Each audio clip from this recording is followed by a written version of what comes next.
تفہیم القرآن کا یہ مقدمہ ہے. پچھلی دفعہ ہم نے تصورات پر بحث کی اور اس سے پچھلی دفعہ بھی ہم نے تصورات پہ ہی بتایا کہ تصور کیا چیز ہوتی ہے. میرا خیال ہے اتنی بریفنگ دی میں نے تصور کے اوپر کہ آپ تصور ہی نہیں کر سکتے. پہلے بھی کسی نے اتنی بریفنگ دی ہوگی. سارا کھیل تماشا اس تصور پر، پوری کائنات ہی تصور پہ چل رہی ہے. اور اس میں جتنا بھی ہے یہ ساری کائنات میں آپ نیکی بدی سب تصور پہ ہے.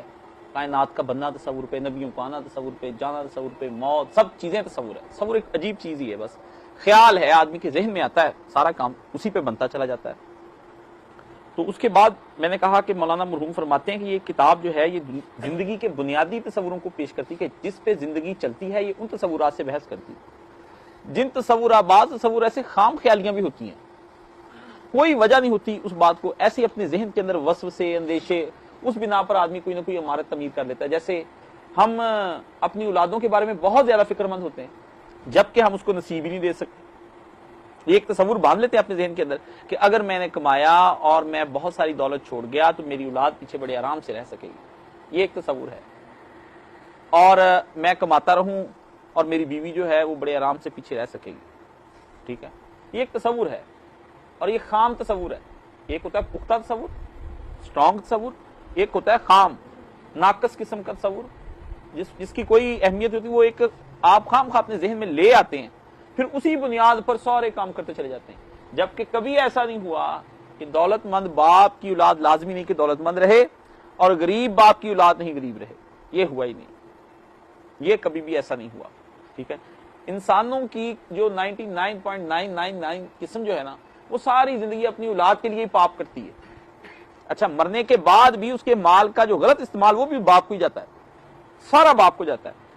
نبی علیہ الصلوۃ والسلام نے فرمایا تیرا مال تو وہی ہے کہ جس کو تو نے کھا لیا اور پہن لیا، بعد میں تو دوسرے ہیں استعمال کر رہے ہیں اور گناہ تیرے ذمہ آ رہے ہیں. جو حلال حرام سے اکٹھا کر کے دیا انہوں نے حلال حرام سے. یا مجھے قصہ یاد آتا ہے حضرت عمر بن عبدالعزیز رضی اللہ تعالیٰ ہمارے خلیفہ گزرے ہیں اور ان کا دور ایک مثالی دور گنا جاتا ہے. حتیٰ کہ یہ شیعہ حضرات جو ہے یہ بھی ان کے قائل ہیں حضرت عمر بن عبدالعزیز کے، ورنہ مانتے یہ بھی کسی کو نہیں. یہ بھی بتاتے ہیں کہ ان کا دور واقعی یار مثالی دور تھا. تو انہوں نے جب وہ اپنی زندگی کا اختتام ہو رہا تھا اور اس دنیا سے دوسری دنیا میں جا رہے تو کسی نے کہا کہ آپ اپنی اولاد کو پیچھے کیا چھوڑ کر جا رہے ہیں. تو بڑے بادشاہ ٹائپ شخصیت تھی وہ.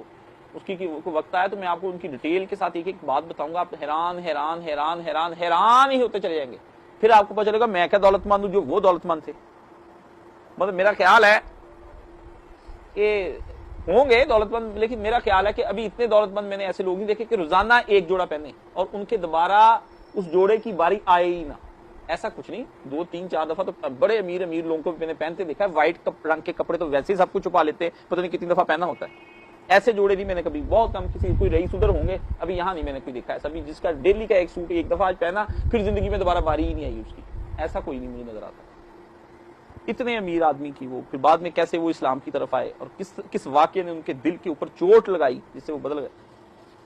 تو ان کے جب نزاع کا وقت آیا تو ان لوگوں نے کہا کہ آپ اپنے بیٹوں کو کس طرح سے چھوڑ کر جا رہے ہیں، بھوکے ننگے، خلیفۃ المسلمین آپ، پیچھے کوئی جائیداد نہیں. انہوں نے بڑا ایک پیارا جواب دیا. انہوں نے کہا کہ اگر تو میری اولاد نیک ہوئی تو مجھے اللہ سے بڑی امید ہے کہ اللہ تعالیٰ انہیں غنی کر دے گا. اگر میری اولاد بد ہوئی تو کیا بدوں کے لیے مال چھوڑ کر جاؤں؟ بدوں کے لیے مال چھوڑ کر جاؤں؟ فوت ہو گئے. تو پھر دنیا نے دیکھا کہ جنہوں نے اپنے بیٹوں کے لیے ریاستیں اور جاگیریں انہی کے خاندان سے ان کے رشتہ داروں نے چھوڑی تھی، ان کے بیٹوں کو لوگوں نے مدینے کی گلیوں میں مانگتے ہوئے دیکھا جو حرام کا مال اکٹھا کر کے گئے تھے. اور حضرت عمر بن عبدالعزیز کے بیٹوں کو لوگوں نے اس حالت میں دیکھا کہ ایک وقت میں 100 گھوڑا ایک بچہ جو ہے وہ جہاد کے لیے اللہ کی راہ میں دے رہا تھا. گھوڑا عام نہیں آتا بھائی، دیکھنے میں لگتا ہے گھوڑا ہے، عربی نسل گھوڑا. ہاں جی، یہ عرب کے لوگ جو ہے وہ رکھتے ہیں بڑے شوقین مزاج. ان سے پوچھیں کتنے میں ہوتا ہے، آپ کی مرسڈیز کے برابر ہے گھوڑا ان کا، عربی نسل. تو نسلی گھوڑے جو عربی تھے وہ 100 گھوڑے، 70 گھوڑے ان کے بیٹوں نے فی سبیل اللہ جہاد کے لیے ویسے ہی دے دی اللہ کی راہ میں. یہ ہوتا ہے ایک تصور خام اور ایک تصور تام، ایک پورا تصور، اچھا تصور، مضبوط تصور، اور ایک اور. تو یہ کتاب جو ہے اللہ تعالیٰ کی، یہ آدمی کو صحیح تصور باندھنے پہ مجبور کرتی ہے، اس کے دل کو حوصلہ دیتی ہے، اس کو کہتی ہے اس میں فکر والی کوئی بات نہیں. کار سادے ماں بفکر کار ماں، جو میرے پیدا کرنے والا ہے وہ ہر وقت میری ہی فکر میں تو لگا رہتا ہے کہ میرا بندہ بھوکا ہے، پیاسا ہے، بیمار ہے، تندرست ہے، جانا ہے کہیں سے، آنا ہے اس نے. تو ایک بات سادی نے کہا کہ کار سادے ماں بفکر کار ماں، وہ میری فکر میں لگا رہتا ہے. تو اللہ تعالیٰ ہماری، جب ہم اس کو رب مان لیتے ہیں اور اسی کی بات پر توکل کر لیتے ہیں، توکل لینا ہوتا ہمارا، جب مان لیتے ہیں اس کو پہلے رب مانیں کہ واقعی وہ پالتا ہے. مصیبت یہ ہے کہ ساری زندگی اولاد کو ہم یہ تانے دیتے رہتے کہ میں نے تمہیں پالا. ایسا کچھ نہیں ہوتا، آپ نہیں پالتے. کیا آپ اس کا کان بڑا کرتے ہیں روزانہ اٹھ کے، اس کا ناک بڑا کرتے ہیں؟ یہ کیسے اس کا ناک نقشہ، پہلے تو اتنے اتنے ہوتے ہیں ہاتھ، پھر بڑھتے بڑھتے بڑھتے بڑھتے بڑھتے بڑھتے یہ ہاتھ ہوا. چھوٹی سی ناک ہوتی ہے، پورا بچہ آپ کے اتنے سے ہاتھ میں آ جائے. آپ میں سے بعض لوگ سے بچے کو اٹھاتے ہی ڈرتے ہیں کہ کہیں میرے ہی وجہ سے یہ کہیں بھینچ نہ لوں، میں سے دبا نہ دوں، اس کا سانس ہی نہ بند ہو جائے. ایکسٹرا حساس بھی تو ہوتے ہیں نا کچھ لوگ، تو ایسا ہوتا ہے. لیکن وہی بچہ پھر ایسا ہوتا ہے کہ آپ پورے بازوں کے ساتھ اس کو اپنے بازوں میں لینا چاہتے ہیں جفی ڈالنے کے لیے بڑا ہو جائے، لیکن وہ ویٹ لفٹنگ کر کے ایسا جوان ہوا ہوتا ہے کہ باپ کی اپنی نگاہ بھی اس پہ نہیں ٹھہرتی. تو آپ بڑا کرتے ہیں اس کو؟ آپ نہیں بڑا کرتے، نہ میں بڑا کرتا ہوں. اس کو اللہ تعالیٰ پالتا ہے، رزق کا ذریعہ آپ کو بناتا ہے، آپ کے دل میں محبت ڈالتا ہے. سنگ دل باپ نہیں بناتا، رحم دل ماں بناتا ہے. اگر ماں کے اندر سے رحم نکال لے، ممتا نکال لے، اور باپ کے اندر سے شفقت نکال لے، تو کیا ضرورت پڑی اس کو اولاد پالنے کی؟ تو کیا یہ شفقت اور رحمت دونوں آپ ہی آپ کے اندر آ جاتی ہیں یا کوئی ڈالتا ہے؟ کوئی ڈالتا ہے نا. ورنہ کچھ باپ ایسے بھی ہوتے ہیں جو سانپ کی طرح اپنی انڈے کھا جاتے ہیں، دیکھتے نہیں اپنی اولادوں کو قتل کر دیتے ہیں، ذبح کر دیتے ہیں. مائیں 6-6 8-8 بچوں کو چھوڑ کے آشناؤں کے ساتھ فرار ہو جاتی ہیں. مائیں ہوتی ہیں نا، جنا تو انہیں میں ہوتا ہے. ہاں جی، اپنے بچوں کو خود قتل کر دیتی ہیں. اخباروں میں پڑھتے ہیں آپ، وہ تو پہلا صفحہ نہ پڑھا کریں اخبار کا، اخبار کو الٹ کے نا جو اس کو پہلے کے بعد دوسرا فرق آتا ہے نا اس کو پڑھا کریں. وہ لوکل خبریں ہوتی ہیں، وہ بڑی دلچسپ ہوتی ہیں. وہ آپ کا معاشرہ ہوتا ہے، سارا معاشرہ ہوتا ہے. وہ اس میں بتاتے ہیں کہ فلانی جگہ FIR درج ہوئی، فلان یہ کیا. پہلے میں تو بڑی بڑی موٹی سرخیاں اور اس کے اندر انٹرنیشنل باہر نیشنل جو ادھر ہوتی نا، وہ جو اندر لوکل میرا اور آپ کا آئینہ ہمارے منہ کو دکھانے کے لیے کہ یہ ہیں ہم، وہ دیکھا کریں کہ بیٹیاں کیسے بھاگ جاتی ہیں، بیٹے کیسے نافرمانیاں کرتے ہیں، باپ کو کیسے قتل کر دیا، باپ نے کیسے مار دیا، مائیں کیسے فرار ہو گئیں، ماؤں نے کیا کیا، بچوں نے ماں کے ساتھ کیا، بھائی نے بھائی کے ساتھ، بھتیجوں نے، بھابھیوں نے، سب اس کے اندر سمایا ہوا ہوتا ہے. اس کے بعد پتہ چل جاتا ہے آپ کو کہ آپ کا معاشرہ کیسے تخلیق ہو رہا ہے. تو یہ کن تصورات پر ہوتا ہے؟ یہ خام تصورات پر. ایک تصور یہ بھی ہوتا ہے کہ اگر میں نے نوکری سے آ گیا یا پھر میں اپنا بزنس چھوڑ دیا، وہاں نقصان ہو جائے گا، دین کی طرف نہیں جانا. یہ بھی ایک تصور ہوتا ہے. تو ٹائی ڈال لی آپ نے خود ہی. آپ نے کیا کیا، جب آپ جا رہے ہوتے نا تو آپ وہ میچ کے کیپٹن کی طرح یوں کر کے سکہ اچھالتے ہیں اور اس طرح آتا ہے تو آپ اس کے اوپر ہاتھ رکھ کے وہ پوچھتا ہے کہ بتاؤ کیا آیا. تو آپ جب اس طرح کر کے اچھال رہے ہوتے ہیں نا، فیصلہ کر رہے تو دراصل وہ آپ کا ذہن اچھل رہا ہوتا ہے اور اس میں آپ کی تمنائیں ہوتی ہیں، آپ کی ترجیحات ہوتی ہیں کہ پہلے میری باری آئے یا اس کی آئے. یہ آپ کے ذہن پہ ہوتا ہے کہ یہ کھیل کے تھک جائے گا پھر میں باری لوں، یا میں پہلے کھیلوں تو یہ بعد میں کیا کھیل سکے گا. یہ اپنے ذہن میں ہوتا ہے کیپٹن کہ کس ٹیم کے ساتھ کیا کرنا ہے میں نے. تو وہ آپ سکہ اچھال رہے ہوتے ہیں، اس میں ترجیح آپ کے ذہن میں چل رہی ہوتی ہے. تو پھر جو آپ کے ذہن میں اصل ترجیح ہوتی ہے نا، آپ کے تصورات کی صحیح ترجیح وہ آپ کے سامنے آ جاتی ہے. آپ کہتے ہیں کہ چھوڑیں جی آج درس قرآن سننا، آج ہم فلاں جگہ جائیں گے، کھانا کھائیں گے، اس سے ملیں گے، اس سے ملیں گے، اس سے ملیں گے. یا آپ کہتے ہیں کہ نہیں، بھاڑ میں جائے یہ دنیا، میں نے تو اللہ کا دین سیکھنے کے لیے جانا ہے. یہ بھی ایک تصور ہے. اہل ایمان کی بڑی تعریف کی اللہ تعالیٰ نے اس تصور پر قرآن کریم میں. تو یہ بھی ایک آپ پھر جو ہے نا اپنا خود ہی ٹاسک کرتے ہیں. یہ انسان کے ذہن میں ٹاسک 24 گھنٹے چلتا رہتا ہے. اس لیے خام ذہن اور تام ذہن. ایسا تصور جو آپ کو جنت کی طرف لے جائے وہ بھی تصور ہی ہے، ایسا تصور جو جہنم کی طرف لے جائے وہ بھی ایک آپ کا تصور ہے. بس اہل اللہ کے ساتھ بیٹھنے سے، اللہ کی اس کتاب کو پڑھنے سے، رسول اللہ صلی اللہ علیہ وآلہ وسلم کی صحبت اختیار کرنے سے. وہ کیسے اختیار کرتا ہے آدمی؟ حدیث شریف کا درس ایسے ہی ہے جیسے آپ نبی پاک صلی اللہ علیہ وسلم کے درس میں بیٹھے ہوئے ہیں، حضور کی صحبت میں بیٹھے ہوئے ہیں. میں نے آج کل میں کچھ کتابیں ایسی ہیں عجیب و غریب میرے ہاتھ لگی ہیں، ان کو دیکھ رہا ہوں، مطالعہ کر رہا ہوں. بڑا وہ ہر مجھے آٹو بایوگرافی جو ہوتی ہے نا وہ بڑی اٹریکٹ کرتی، بڑے بڑے علماء کی جو یہ مختلف دوروں سے گزر کے آئے ہوتے ہیں. کیونکہ اپنے پہ بھی انسان گزرے تو انسان کو سمجھ آتی ہے کہ یار واقعی ایسے ہی دور گزر. تو آج کل میں نے ایک عالم دین کا پڑھا تو مجھے بڑا مزہ آیا, اور میں نے جس نتیجے پہ میں پہنچا تھا, جس نتیجے پہ ہمارے استاد بزرگ پہنچے تھے, وہ مجھے کہتے تھے جس نتیجے پہ اور اس پہ ہی اس نے آج کہا, اس نے کہا بہت پڑھا منطق فلسفے, پتہ کیا کیا پڑھا, بے شمار اس عالم دین نے کتابیں لکھی, تاریخ میں اس کا نام ہے. اس نے کہا اب کہیں مزہ نہیں آتا, اب تو بس قرآن شریف اور حضور پاک صلی اللہ علیہ وسلم کی صحیح حدیثیں, بس سب کچھ چھوڑ دیا, اب تو یہی پڑھتا رہتا ہوں, جو اس میں مزہ ہے اب کسی میں مزہ ہی نہیں رہ گیا. اس پہ بھی بڑے وقت گزرے, الٹے سیدھے سارے. تو یہ ایک تصور ہوتا ہے کہ آپ ایک دفعہ اپنے تصور کو جب باندھ لیتے ہیں پھر آپ مضبوط ہو جاتے ہیں. بس آپ اپنے تصور کو مضبوط رکھیں. یقین کا عمل ہوتا ہے, کہتے پیر کا عمل نہیں ہوتا, ٹھیک ہے نا. آپ کا یقین نہیں کامل, بس چھوڑ دیں, پھر کیا فائدہ, پھر آپ بہانے ہیں, اور عمر گزر جاتی بہانوں کے اندر ہماری, اور بہانا بہانا بہانا چل جائیں گے. ہم بندے ہیں, ہم نے تو مان ہی لینا ہے, اللہ تعالیٰ نہیں مانے گا. ادھر کس کو منصف, کون منصف ہوگا, کس کو وکیل کریں گے, خود ہی کھڑے ہوں گے. اصالتاً وکالتاً تو وہاں پیش بھی ہونا ہے جی, جا گئے کورٹ میں, LLB کا کیا وکیل, اس کو 5,000 دیا, وہ کورٹ میں گیا, اسے کہا جناب حضور یہ تو مجرم تھا ہی نہیں, یہ تو فلانی جگہ سے گیا ہوا تھا, وہاں سے یہاں آیا, اس نے ایسے کیا ویسے کیا. وہ آپ کے حق میں دلائل دے کے 5,000 میں آپ اس کا علم ایمان اپنا بیچتے ہیں, اس کا خریدتے ہیں, وہ کرا کے آپ اپنا فیصلہ کرا کے. جج بھی بیچارہ سادہ ہوتا ہے, لیکن سادہ بھی کیا ہوتا ہے پتہ بھی ہو تو پھر بھی اس کو فیصلہ تو ظاہر باتوں پہ ہی کرنا ہے نا, لیکن وہ مالک الملک نہیں ظاہر دیکھے گا. ہاں وہاں فیصلے باطن پر ہونے ہیں, اور ایمانی طور پر جو آپ کام کر رہے تھے نا اس وقت, وہ سامنے لے کر آئے گا. وہ کہے گا یہ آؤ, چھوڑو منہ سے, کیا یہ قرآن شریف میں آیت الیوم نختم بافواہہم, آج ہم تمہارے منہوں پہ مہر لگا دیں گے, آج تمہیں بولنے نہیں دیں گے. بہت بول لیا تم نے زمین میں, بول بول کے ماں باپ, بہن بھائی, اولاد, عالم یاروں دوستوں کو بڑا ہی بول کے تم نے چپ کرایا مجمع کے اندر, بات نہیں کرنے دی, آواز بلند کر لی, 6 گالیاں ساتھ دی, بندے نے اپنی عزت بچاتے ہوئے خاموشی اختیار کر لی. آج نہیں بولنے دیں گے. آج تم چپ رہو گے, جنہوں نے کیا ہے وہ بولیں گے. ان کو بلائے گا, ان کو ہاتھوں کو, یہ پیر بولیں گے, یہ آنکھیں بولیں گے, یہ کان بولیں گے, یہ بتائیں گے. آپ یہ بتائیں کہ ہم کہاں گئے تھے, کیا کیا تھا ہم نے, کیا. یہ اندر سے دماغ آپ سے گفتگو کرے گا. ٹیپ کے اندر سے آواز آتی کیسے آتی ہے, وہ ٹیپ بول رہی ہوتی ہے اندر سے, وہ جو ریکارڈر, یہ دماغ کے اندر ریکارڈر ہے, آواز لگائے گا, آپ کو سنائے گا.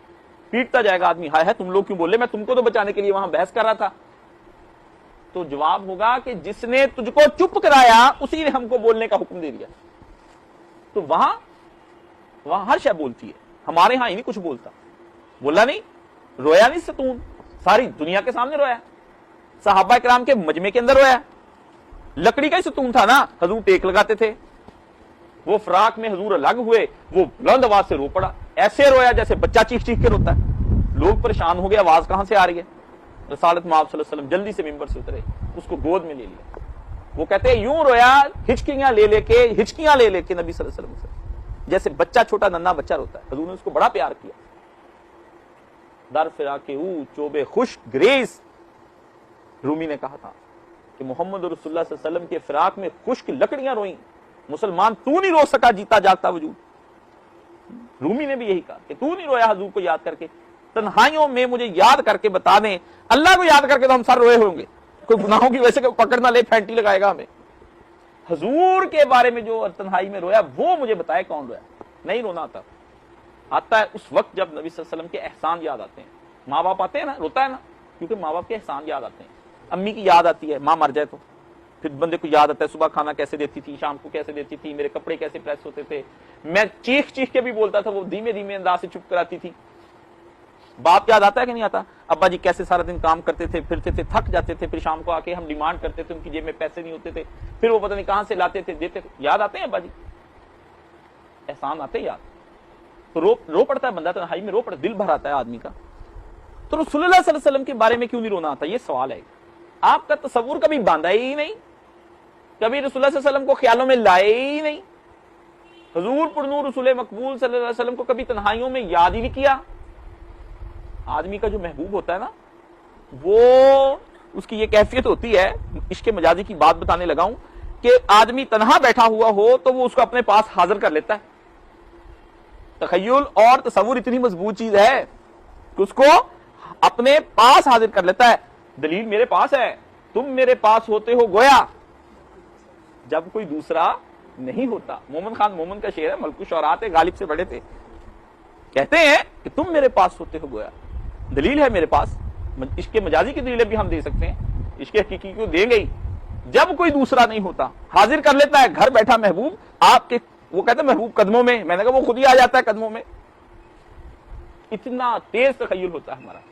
تو اگر رسول اللہ صلی اللہ علیہ وسلم محبوب ہوں تو نبی کریم صلی اللہ علیہ وآلہ وسلم کیوں تخیل میں آ کے اور تصور میں آ کے تمہارے اور میرے پاس بیٹھے ہوئے نظر کیوں نہ آئیں، یا ہم اپنے آپ کو بارگاہ نبوت کی کچہری میں بیٹھا محسوس کیوں نہ کریں کہ حضور مدینہ شریف میں بیٹھے ہیں اور میں حضور کے پاس بیٹھا ہوں، حضور مجھ سے مخاطب ہو رہے ہیں، کہہ رہے کاشف تم میرے امتی ہو، تمہاری یہ ڈیوٹی ہے۔ حضور فرما رہے ہیں، ہر حدیث حضور مجھ سے ہی کہہ رہے ہیں، یہ نہیں کہ حضرت عمر سے کہہ رہے ہیں، حضرت عمر نے کہا کہ میں نے اپنے کانوں سے سنا، نہیں عبد الوحید تم کو ہم کہتے ہیں، شعیب تم کو کہتے ہیں، خالد تم کو کہتے ہیں، اجمل تم کو کہتے ہیں، پکار کے کہتے ہیں حضور۔ ایک دفعہ دل ہی لرز جاتا ہے، ساری شہوتیں دل سے نکل کر دور ہو جاتی ہیں اور ساری شبہات پاک صاف ذہن ہو جاتا ہے۔ جہاں حضور صلی اللہ علیہ وسلم کا تصور آ جائے وہاں ذہن کو اس طرح صفائی ہو جاتی ہے جیسے پتہ نہیں نور ہی نور بن جاتا ہے، لیکن وہ ہم نے کبھی مراقبہ کیا ہی نہیں، کبھی تصور میں حضور کو لائے ہی نہیں، تو کہاں سے نبی صلی اللہ علیہ وسلم کا تصور ہم اپنے ذہن میں باندھیں؟ یہ ایک مسئلہ ہے ہمارے لیے۔ اللہ کا تو باندھ لیتے کہ اللہ دیکھ رہا ہے زندگی، حضور کا بھی کبھی سوچیں، کبھی حضور کو طائف پہ چڑھتے ہوئے دیکھیں، کبھی احد میں آتے دیکھیں، کبھی بدر کی رات میں دیکھیں، کبھی خندق میں پیغمبر کے پیٹ پر بندے ہوئے پتھر دیکھیں، کبھی فتح مکہ میں پیغمبر کا جھکا ہوا سر دیکھیں، کبھی حنین کے اندر پیغمبر کو اپنے گھوڑے کی بھاگ آگے کرتے ہوئے جب سب بھاگ جائیں پیغمبر اکیلا آگے جا رہا ہو اس کو اس وقت دیکھیں، اور کبھی نزا کے عالم میں اپنے پیغمبر کو دیکھیں جب وہ دنیا سے رخصت ہو رہے تھے، کبھی چشمے تصور سے دفن ہوتا ہوا دیکھیں، کبھی حضور کی بارگاہ میں اپنے آپ کو اس سے پائے کہ حضور خطاب فرما رہے ہیں آپ سن رہے ہیں نیچے بیٹھے، ایسے دیکھیں۔ یہ تصور نہیں ہے ہمارے پاس، یہ ہمارے جو خشک جو ہیں ہمارے فرقے جن کے اندر ڈرائنس کچھ حضور سے زیادہ آ گئی ہے اور کچھ زیادہ ہی تار ہو گئے ہیں، اگر کسی کے یہاں ڈرائنس ہے نا، خشکی ہے، تو کچھ زیادہ بھی تار ہو گئے ہیں، حضور سے زیادہ ہی تار ہو گئے ہیں، ان کی تری اور ان کی خشکی سے جان چھڑا کے کوئی درمیان کا راستہ اختیار کرے۔ میں کہتا ہوں بندہ بندے کا پتر چھوڑے صحیح اللہ کا بندہ بن جاتا ہے۔ یہ تصور ہے، تصور نہیں ہمارا صحیح ہو رہا، اس لیے میں یہاں رک گیا ہوں۔ یہ میں نے کیوں بریک کے لگا لی سی کسی جگہ پہ، مجھے پتا ہے کہ سارے دین کے اندر جو ہمارا وہ ہوتا ہے نیوکلس ہوتا ہے، ایک مرکزہ ہوتا ہے، وہ جو بالکل سینٹر ہوتا ہے جہاں سے سب کچھ نکلنا ہے، اکائی جو ہے ہماری بنیادی وہ تصور ہے۔ تصور غلط ہو گیا، سب کچھ غلط ہو گیا، آدمی غلط ہی غلط ہوتا چلا گیا، اور آدمی کبھی صحیح ہو ہی نہیں سکتا، اس کے کنسپشنز ہی تو ہوتے ہیں جو اس کو مس گائیڈ کرتے ہیں۔ کہتے ہیں کہ ہم بات کرتے ہوئے کہتے ہیں کہ آپ کو مس کنسپشن ہے، اس کے اندر آپ کو غلط فہمی لاحق ہو گئی، بات ایسے نہیں، بات دراصل ایسے ہے۔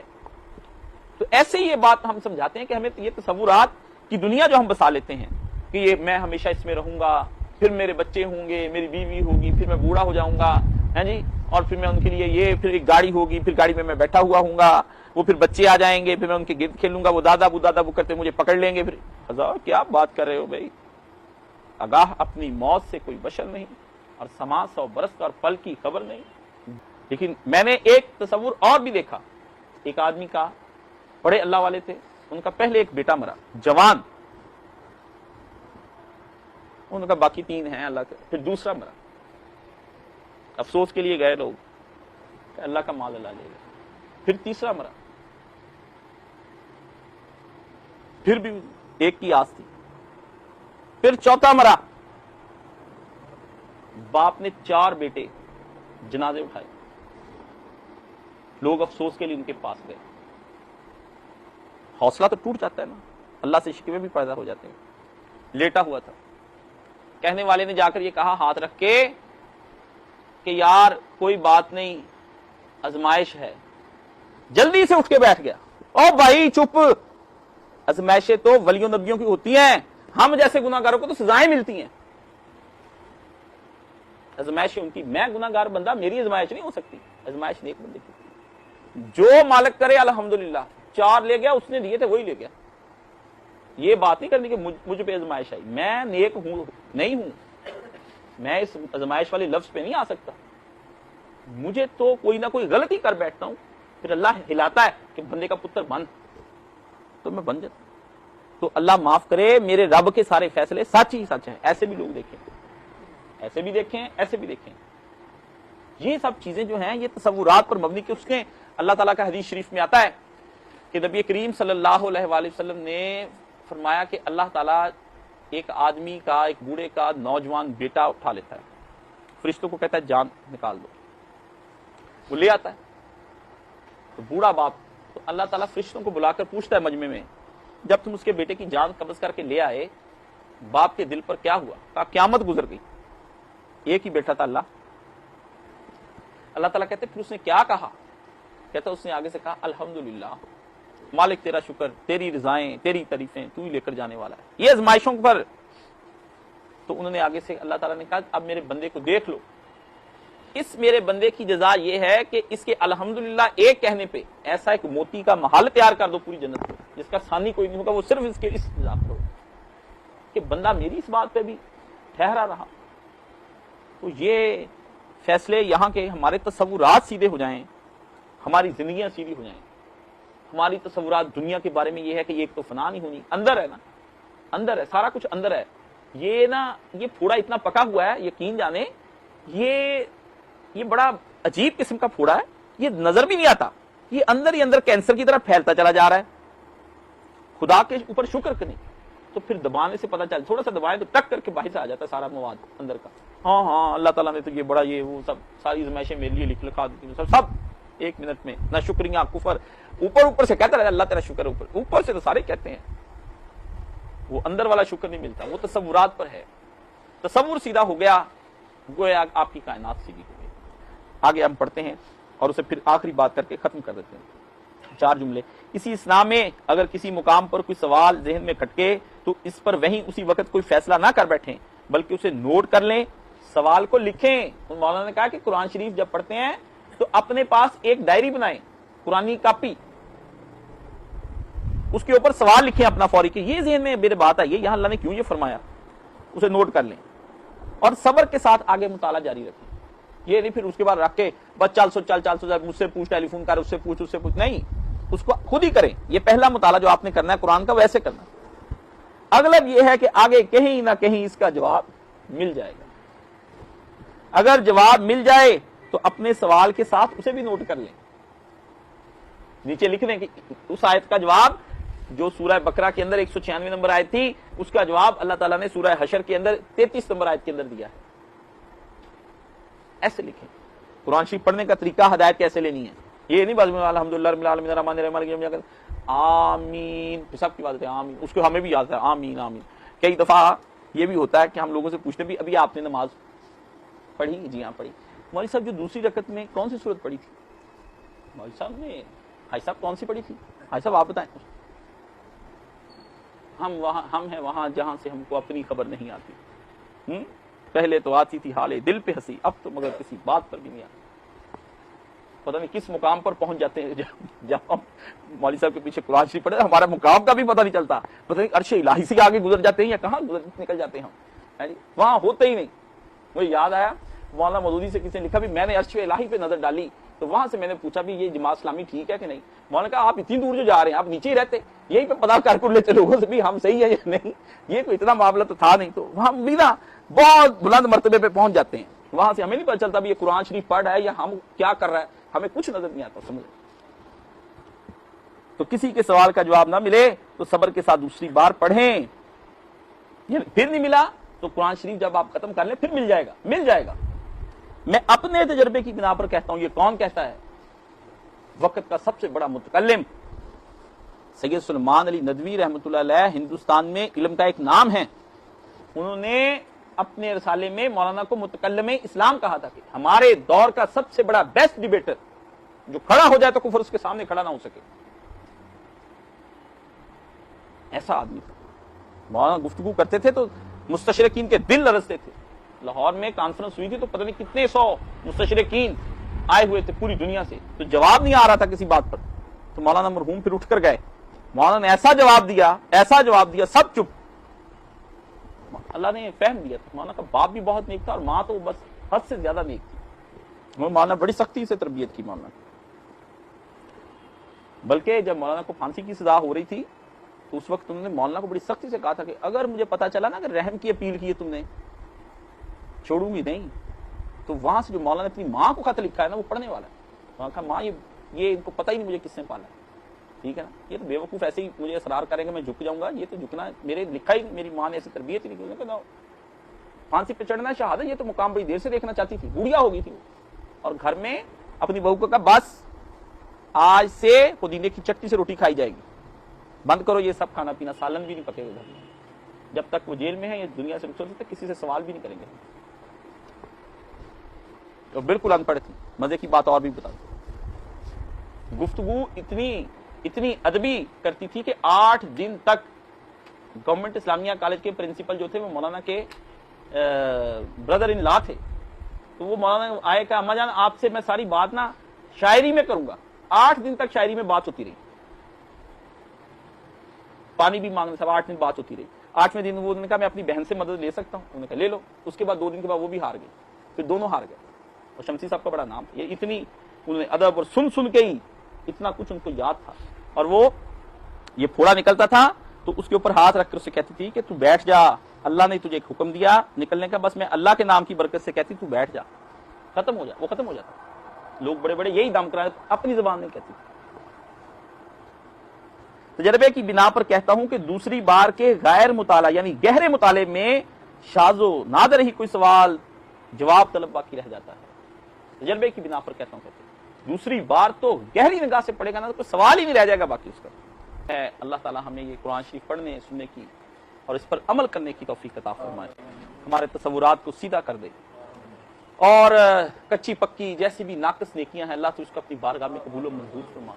یا الہی ہمیں صالح معاشرہ پیدا کرنے کی توفیق عطا فرما, بگڑی اولادوں کو یا الہی صالح اولاد بنا, بگڑے والدین کو یا الہی صالح والدین بنا, اپنی صحیح اسلامی ذمہ داریاں پورا کرنے کی توفیق عطا فرما.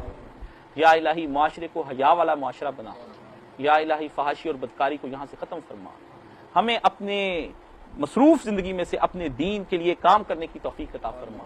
ہمارے رزق میں برکت عطا فرما, رزق میں وسعت عطا فرما, ہمیں قرضوں سے نجات عطا فرما. جو لوگ گھروں سے جا چکے ہیں اور گم شدہ ہیں ان کو اپنے پیاروں میں ان کو لا کر ملا. جو لوگ بیمار ہیں کسی بھی لحاظ سے, جسمانی روحانی اخلاقی طور پر ذہنی طور پر, یا الہی سب کو شفائے کاملہ عاجلہ عطا فرما.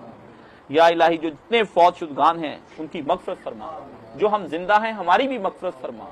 یا الہی اسلام پہ بڑا مشکل وقت آیا ہے, اللہ اس کی نصرت فرما, مسلمین کی نصرت فرما, مجاہدین کی نصرت فرما, اس کے مخالفین کو ہدایت عطا فرما, ہدایت قسمت میں نہیں تو نیست و نابود فرما. الہی ہم پر اپنا رحم فرما, کرم فرما, فضل فرما. وصلی اللہ تعالی علی خیر خلقہ محمد و آلہ و صحابہ اجمعین برحمتک یا ارحم الراحمین.